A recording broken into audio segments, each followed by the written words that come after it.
Hey guys, it's Killer Combat here with a quick guide on Football Planet. I'm going to be covering the Giant League today.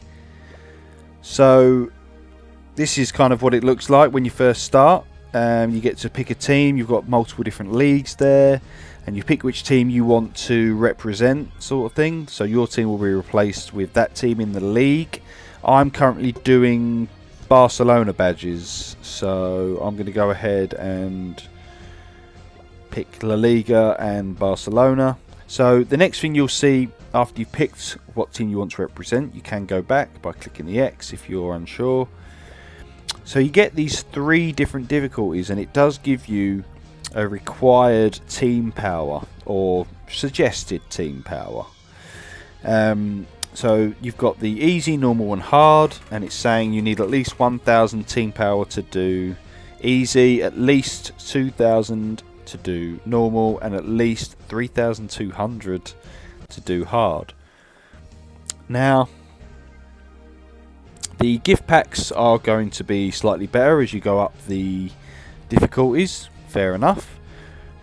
You do get some gold, you do get some diamonds as well for completing your season, only when you complete it by winning, not coming nowhere. So don't just start spamming hard and coming last and expect to get anything for that, because you won't.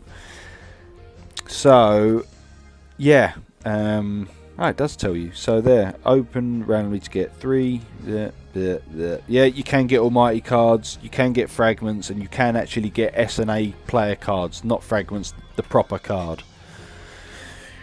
So the only difference with hard is that you get badges. So what I'll do is, before I continue, I'll just show you my badges. Now the crucial thing is, when you first start doing hard mode, you're going to get each badge for the first time. Yeah. Now each badge individually will grant you quite a bit of team power, to be honest. It's very useful. It's very analytical as well. You should be looking at your team, watching your matches, seeing where your team is kind of weaker, and choose badges accordingly. You know, if your keeper's not quite doing very well, and you need some more saving stats, then look for the badge with the saving stats with the other stats you need as well. If your team passes get intercepted too often, then look for some passing stats. If your strikers are not converting enough shots into goals, then look for some shooting stats. If you find that you're kind of losing out in like the battles, you're not really tackling very well, then look for tackling, look for force. You know, that each stat has most of these stats will do multiple things for your team. Obviously passing's only going to be good at passing. Shooting's only going to affect shooting, but things like force, that affects quite a lot of different things. It affects shot power, it affects how well your player can hold up the ball and hold off players while he's dribbling. It will affect how well your players can muscle in to get possession back from an opposing player. So you got to think about these things, yeah. So I'm currently doing Barcelona, and I'm actually going for my 3rd badge. So I've done it once, as you can see, I'm starting a new one. So I've already got 1, and I need to do it 2 more times to get level 3. So that's what the stats I get on those for level 2 badge. And I can't really show you any other examples because I've actually got all my badges to level 2 now. It was much easier going from level 1 to level 2, because you would start off and you would just get all the badges once, and then once you got all the badges once, you only need to do each one again once again, and then they would all go to level 2. Now that they've all been upgraded to level 2, all your badges are gone. I mean, the stats are still there, but the badges themselves are gone. So to get to level 3, you've got to get 3 badges from scratch all over again. So it takes a lot longer now, basically, to get the benefits from playing this mode. Apart from, I mean, I'm happy because I get a nice chunk of gold every 3 days, and some diamonds, and I get one of those packs, and sometimes you do get an S card, and you can use those to strengthen or upgrade or whatever. So yeah, the badges are not the big part of this mode for me anymore. I mean, I am glad to get a badge at the end of it, but it's not the be all and end all, let's put it that way. Whereas the first time when I was getting the badges for the first time, the badges were the key, because the stats are nice on the badges themselves, as well as when you get every badge for the first time, once you've got all of them, you get 1,000 to all stats. Now, I've probably said this before because, you know, I was excited. It was one of the best moments in the game because it took me so long to be able to do this. But when you get that 1,000 boost, you're looking at a lot of extra overall team power.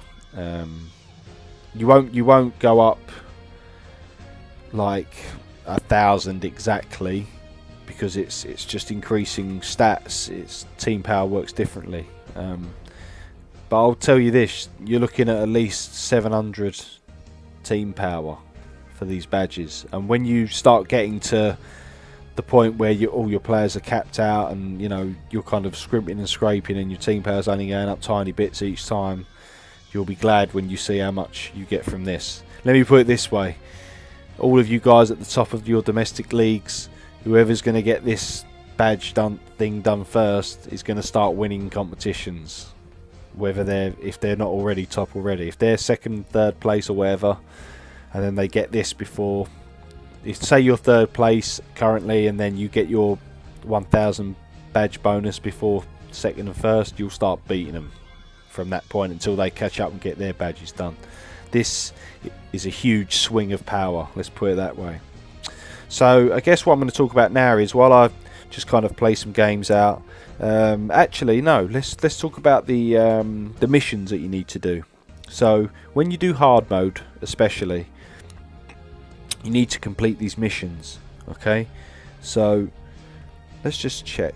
Okay, so you get the gold and the diamonds. That's based on the where you rank in the league season. It says here season target reward, the badge when you complete the missions, yeah, and the gift pack as well. But you still get the gold and diamonds depending on where you come, so it's still worth doing. Right. Anyway, goal difference is more than 80. Okay, so you've got to score 80 more goals than what you conceded. Straightforward. Conceded less than 15 goals in the whole season. Now that one, especially early on for me, was the hardest one. I didn't want to see that come up, because if that came up in the early days of acquiring badges, in all likeliness I wasn't going to get the badge. You had to be a bit lucky. Yeah. Scored more than 100 league.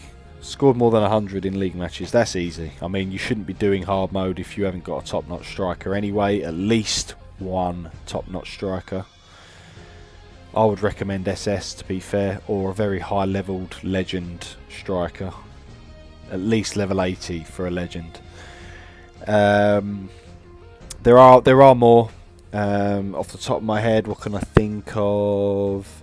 Finish first. Well, you should be aiming to finish first anyway, so that's a given. So that's a nice one to get, to be honest. What else is there? I can't think of any. There aren't that many, to be honest. But anyway, let's crack on. So you need to finish those 3 missions to get your badge. That is the crucial thing. So now, as I play out this match, I'm just going to explain what you need to do to get into hard mode. The key thing is a top striker and a top keeper, because as you saw there, if you're going to get missions like concede less than 15 goals, get so much goal difference, you don't want to be conceding. You need a keeper that is going to keep that goal tally down. You need a keeper that's going to keep clean sheets in most of the games. You've got 38 games to get through. 15 goals in 38 games isn't a lot. It might sound like a lot when you first think, oh, 15 goals, I barely even...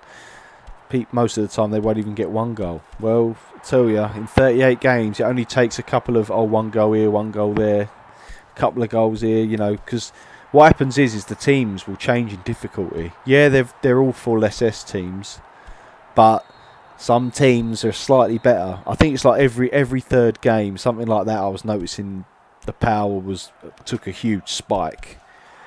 And that's another one actually. You have to win so many consecutive matches, so many matches in a row you have to win. That's another one. That's why they put that spike in, so that it makes that harder as well. And then if you get a big spike and it's on one of the other top teams anyway, like for me, if I'm Barcelona, if Real Madrid's that third team and they've got that spike as well, there's a good chance they might score a few goals. So then that 15 starts creeping up, you know. So yeah, you need a top-notch keeper for a start.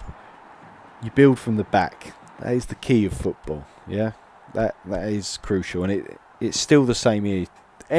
You tell me a top-class team domestically over the last 10, 20 years, whatever you want, who hasn't had a world-class keeper. You ain't gonna find one, mate, because every top team needs a world-class keeper, because they are the last line of defence. If you've got a world-class keeper, you would not imagine how many goals per season that is going to save you. And when it comes to those really important matches as well, you don't get that many chances in the highest level of football. So when the chance does present itself, if you've got a top-class keeper and he makes a couple of saves off those few and far between chances, that goal tally is going to stay down. Yeah. So yeah, that's one thing. And then you need a really good striker as well. Again, this is crucial because fair enough, you might have the best keeper in the world, the best defence in the world. You know, you're keeping clean sheets left, right, and centre. But if you ain't able to score at the other end, it's pointless. Yeah, fair enough, you might nick the odd 1 or 2 goals here and there, but you saw them missions. 80 goal difference. There's another one where you've got to be the top of the scorer list. There's another one where you've got to have just scored so many goals. I can't remember how many it is, but there's a lot of missions that are based around scoring a lot of goals. So you need to have a striker that's capable of doing that. So I would, like I said, at least a level 80 legend striker or an SS master. An SS superstar would probably work as well, to be fair, but they've got to be decent. And I would say you need at least 2,500 overall team power as well. If you've got those core components, the keeper and the striker, and you're like 2,300 or whatever, you may as well have a go. It won't hurt you. So yeah, I would say around 2,500 team power, a good striker and a good keeper. Those are the 3 key points. If you don't care about anything else, taking any other advice away from this video, those are the 3 key things that you need to remember for your hard mode. And like I said, the badges, they are critical. Seasons could be, your server could be make or break time, depending on who can get them badges first. It can be a huge swing in power in general. So yeah, I guess I'll let this video roll out and then call it a day. Hope you enjoyed my quick guide. I've actually run out of ideas now. I mean, there are a couple of other things I could do, but they're only really quick. I guess I could bring a few things together and do like a kind of final here's everything else guide, or I could just work it into my update videos. Yeah, tell me what you think, tell me what you want, ask any questions. Hope you're still enjoying the videos, and yeah, hope to see you again next time. That's me, Killer Combat, signing off from this quick guide. Hope you enjoyed. See you next time. Bye.